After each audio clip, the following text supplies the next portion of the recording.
새벽의 시간을 통해서 하나님께 나아가시는 우리 성도님들의 마음과 형편 하나님께서 다 아시는 줄로 믿습니다.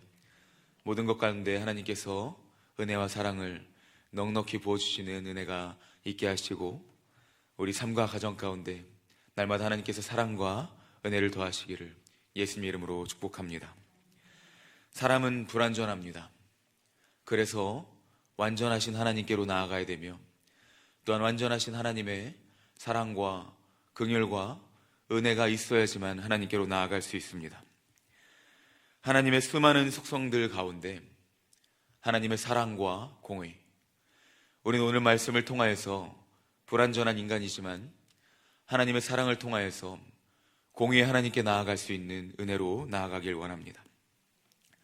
오늘 말씀은 하나님께서 율법의 원칙과 또한 그 가운데서 과연 융통성이라는 것을 우리에게 주실 수 있느냐라는 것에 대해서 말해주고 있습니다. 이 안에서 하나님께서는 하나님의 사랑과 은혜로 말미암아 하나님의 사랑 그리고 공의의 교통을 아주 잘 말씀해주고 계십니다. 오늘의 상황은 이렇습니다. 아론의 아들이었던 나답과 아비후가 구별되어 세움받은 자가 된 제사장들이었지만 그 임무를 잘 수행하지 못하였습니다. 그래서 하나님께 저주를 받고 심판을 받고 죽게 되었습니다. 율법의 원리와 원칙을 무시한 채로 자신들의 교만한 생각으로 자신들의 방만함으로 하나님께 나아가다가 그만 하나님께 심판을 받은 것입니다. 인간이 이렇게 연약합니다. 인간은 하나님의 공의 앞에서, 인간은 하나님의 심판 앞에서 제대로 설 수 없는 존재였습니다. 그들의 교만과 불의가 철저히 심판을 받게 된 것이죠. 그러나 하나님께서는 이어지는 심판의 심판이 아니라 아론의 가문 가운데 계속적인 심판과 모든 가문을 멸절한 것이 아니라 하나님은 다시 세우시는 사랑으로 아론의 가문을 품으셨습니다. 아론의 가문을 내치지 아니하시고 그들을 다시 일으키시고자 그들에게 사랑과 긍휼의 마음으로 나아가셨습니다.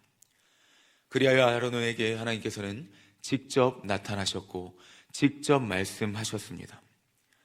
그 은혜로 하지 말아야 할 것에 대해서 하나님은 하나하나 다시 한번 설명해 주십니다.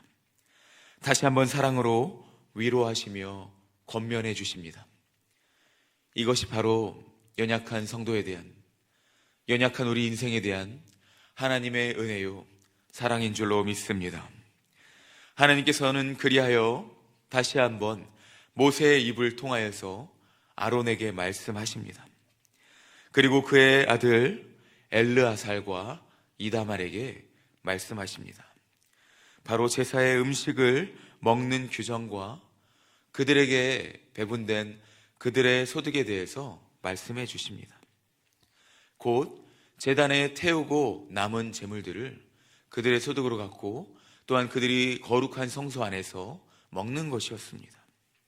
제사 음식을 먹는 규정, 곧 그것들을 잘 처분해서 효과적으로 하나님께 드리는 제사, 곧 온전하고도 완전히 하나님께 드리는 제사에 대해서 하나님께서는 이 예배의 완성을 모세의 입을 통하여서 그들에게 선포해 주셨습니다.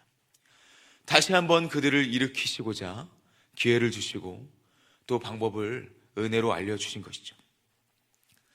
아론과 그의 아들들은 이 모든 것들을 거룩한 곳에서 먹어야만 했습니다. 그들은 형제들을 잃은 가슴 아픈 상황이었지만 그럼에도 불구하고 이러한 사명을 감당하며 나아가야 했죠. 우리가 먼저 여기서 얻을 수 있는 교훈은 우리가 모든 상황 가운데에서도 하나님의 은혜와 사랑이 있음을 반드시 기억하며 우리가 예배자요 사명자라는 사실을 기억하며 나아가야 한다는 사실입니다. 우리가 어떤 상황과 환경에 속해 있든지 간에 먼저 우리가 예배자로서 사명자로서 하나님께 이 예배에 사명의 예배자의 삶을 잘 감당해야 한다는 사실을 기억해야 됩니다. 그런데 오늘 16절에서 20절의 말씀을 보니 아론과 아들들은 제사를 드리고 거룩한 곳에서 그것들을 먹지 않았습니다. 그 남은 것들을 진영 밖에서 불태워 없애버렸습니다. 모세가 그때 왔을 때 이 사실을 알고 모세는 분노하였습니다. 진노하였습니다. 분명히 우리가 먼저 알고 깨달아야 될 예배자의 삶의 태도, 사명자의 삶의 태도, 어떠한 상황에서든지 사명자의 삶으로서, 예배자로서, 그들은 제사장으로서 모든 것을 수행하고 감당하며 나아가야 됐습니다. 그런데 그들은 그러한 삶을 살지 않았던 것입니다. 그러한 삶을 감당하지 않았던 것입니다. 그리하여 하나님의 공의 앞에서 모세는 의의 분노로 나아갔습니다. 하나님의 말씀을 어김으로 인한 결과로 이미 두 아들의 목숨을 잃었던 상황이었는데 또 하나님의 말씀을 어기는 그들의 모습에 모세는 분노할 수밖에 없었습니다. 어쩌면 우리를 향한 하나님의 공의의 진노가 이런 것일지도 모르죠. 모세에게는 하나님께서 주신 율법의 원칙과 규범이 생명과도 같았습니다. 어떠한 상황에서든지 목숨과도 바꿀 수 없는 예배자의 삶, 목숨과도 바꿀 수 없는 하나님께로 나아가는 사명자의 삶, 제사장에 남은 것들을 먹는 것은 단순히 먹는 행위가 아니었습니다. 그것은 바로 예배의 완성을 의미했습니다. 더불어서 예배의 완성과 더불어 이제 모든 사람들을 대신하는 그 속죄의 제물을 먹음으로써 이 죄가 사해지는 의미를 갖고 있기도 했습니다. 그들은 회중의 죄를 담당하는 자들이었습니다. 곧 죄를 제거하는 예배의 완성으로 나아가는 이 행위를 통하여서 하나님께 영광을 돌리게 해야만 하는 자들이었습니다. 그런데 오늘 그런 행위를 또 임의로 하지 않았던 것이죠. 모세는 하나님 앞에 두려웠습니다. 율법을 어긴 아론과 아들들에게 분노함이 일어났던 것이죠. 여기서 하나님을 향해 의롭게 서 있는 모세의 분노 앞에 누가 무엇이라고 할 수 있겠습니까? 예배의 방법과 방식을 스스로 만들고 또 스스로 여기는 것들, 교회와 하나님에 대한 것들을 모두 무시하고 나 스스로 신앙을 세워가고자 하는 것들, 우리는 날마다 깨어 있어야 합니다. 분명히 원리는 있고 원칙은 있는 것입니다. 하나님께서 우리에게 말씀하신 영과 진리로 예배하는 예배자의 삶의 원칙은 분명히 있다는 것입니다. 예배드리기 힘들다 하는 시대 속에서도 함께 예배드리자, 함께 나아가자 말씀하시는 강단의 선포들, 또한 중직자분들을 통한 그리고 다락방에서의 여러 가지 권면들 결코 가볍게 무시해서는 안 됩니다. 하나님께서는 분명 말씀을 통하여서 세우신 직분자들을 통하여서 우리에게 말씀하시는 것들이 있다는 사실을 우리는 먼저 알고 나아가야 됩니다. 우리의 판단보다 앞서서 먼저 원리들과 또한 앞서서 하나님께서 우리에게 말씀하시는 하나님의 말씀이 있다는 사실 우리는 분명히 알아 깨달아야 됩니다. 그러므로 우리가 듣는 자의 입장이라면 분명히 나의 생활들을 돌이켜보는 지혜가 있어야 하고, 직분자의 입장이라면, 가르치는 입장이라면 사명자로서 게으른 자를 훈계하고 또한 마음이 약해져 있는 자를 일으키는 삶의 지혜가, 말씀의 지혜가, 사명을 감당하는 지혜가 있는 줄로 또한 필요한 줄로 믿습니다.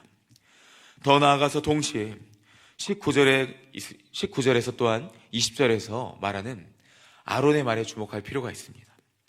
함께 19절과 20절 말씀을 읽도록 하겠습니다. 읽겠습니다. 아론이 모세에게 이르되 오늘 그들이 그 속죄제와 번제를 여호와께 드렸어도 이러한 일이 내게 임하였거늘 오늘 내가 속죄 제물을 먹었더라면 여호와께서 어찌 좋게 여겼으리요. 또 모세가 그 말을 듣고 좋게 여겼더라. 아멘. 아론의 말을 또한 우리는 주목할 필요가 있습니다. 아론이 어떠한 상태였습니까? 아론은 두 아들을 잃었습니다. 이미 그의 마음은 처절하게 무너진 상태였습니다. 동시에 하나님께 두렵고 떨림으로 나아갈 수밖에 없었습니다. 두 아들을 잃은 상태에서 과연 내가 이러한 마음으로 이렇게 하나님께 두려워하고 떨리는 하나님을 무서워하는 또한 경외하는 마음 가운데 있는데 과연 어떻게 하나님께 이 마음으로 이 제물을 드리며 먹으며 나아갈 수 있을까? 과연 이 속죄 제물을 먹었더라면 여호와께서 좋게 여기실까? 아론의 마음은 괴로움과 하나님을 향한 두려움과 떨림으로 가득했습니다. 때론 성도들의 마음이 이러한 때가 있습니다.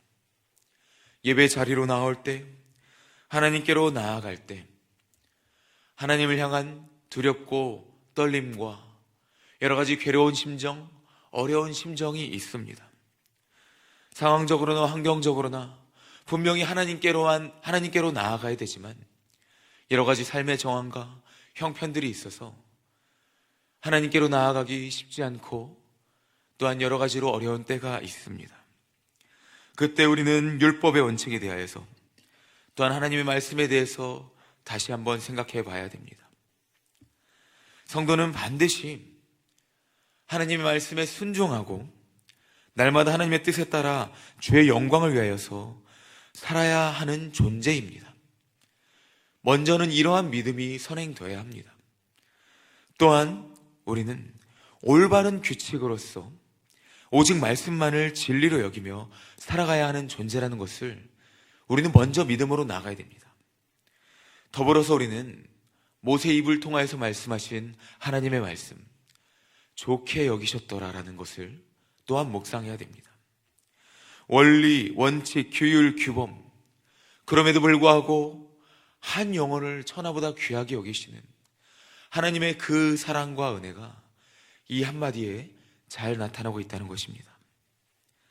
한 사람의 영혼을 살리는 그 사랑, 어떠한 규율과 규범에만 매이는 것이 아니라 모든 것 가운데 하나님께서 한 영혼의 그 진심과 진정성과 하나님을 향한 진정한 경외함의 마음을 통하여서 받으시는 그 예배, 하나님의 그 사랑. 우리는 여기서 율법과 규례들이 기계적으로 주어지지 않았다는 것을 깨달을 수 있습니다. 율법보다 더 큰 것이 하나님의 사랑이며 율법보다 더 큰 것이 하나님의 용서이시고 긍휼이시고 우리를 향한, 성도를 향한 하나님의 은혜인 줄로 믿습니다. 비록 율법으로는 정죄의 대상이나 하나님은 아론의 그 마음의 중심을 보셨습니다. 우리가 이 마음의 중심을 가지고 하나님께 나아가야 됩니다. 사랑하는 성도 여러분, 어리석은 자나 약한 자를 세워주는 것은 맞되 하나님의 마음의 중심을 가지고 상대를 대해야 됩니다. 우리가 날마다 하나님을 판단하는 사람이 아니라 하나님을 사랑하는 사람이 모든 사람을 판단하는 자로 서는 것이 아니라 사랑하는 마음을 갖되 우리 또한 판단받는 자로 설 수 있다, 정죄받는 자로 설 수 있다는 것을 명심하면서 그들을 사랑하며 돌봄으로 나아가야 됩니다. 사람을 판단하는 자는 결국 나 또한 하나님이 위치에 서서 마치 하나님 마냥 사람을 판단하는, 하나님을 판단하는 자가 될 수 있다는 것입니다. 우리는 오늘 말씀을 통해 깨달아야 됩니다. 사랑이 없다면 오히려 그것은 울리는 꽹과리가 됩니다. 스스로가 판단받는 자가 되어버린다는 것이죠. 예배는 모든 상황 속에서 지속되며 나아가야 되되, 그러나 올바른 예배자의 삶, 신앙생활 앞에서 우리는 겸손히 하나님께 순종하며 또한 하나님을 사랑하는 마음을 가지고 한 영혼을 실족해 하는 것이 아니라 진리 안에서 사랑하고 이해하며 품으며 나아가야 됩니다. 또한 이러한 진정성으로 하나님을 사랑하며 나아가는 우리의 삶과 예배가 되시길 축복합니다. 하나님의 사랑과 공의는 교통합니다. 하나님이 우리의 모든 형편을 아십니다.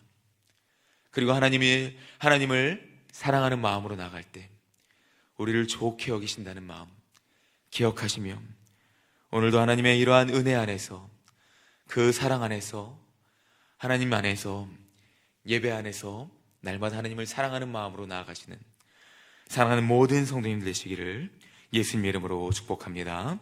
아멘.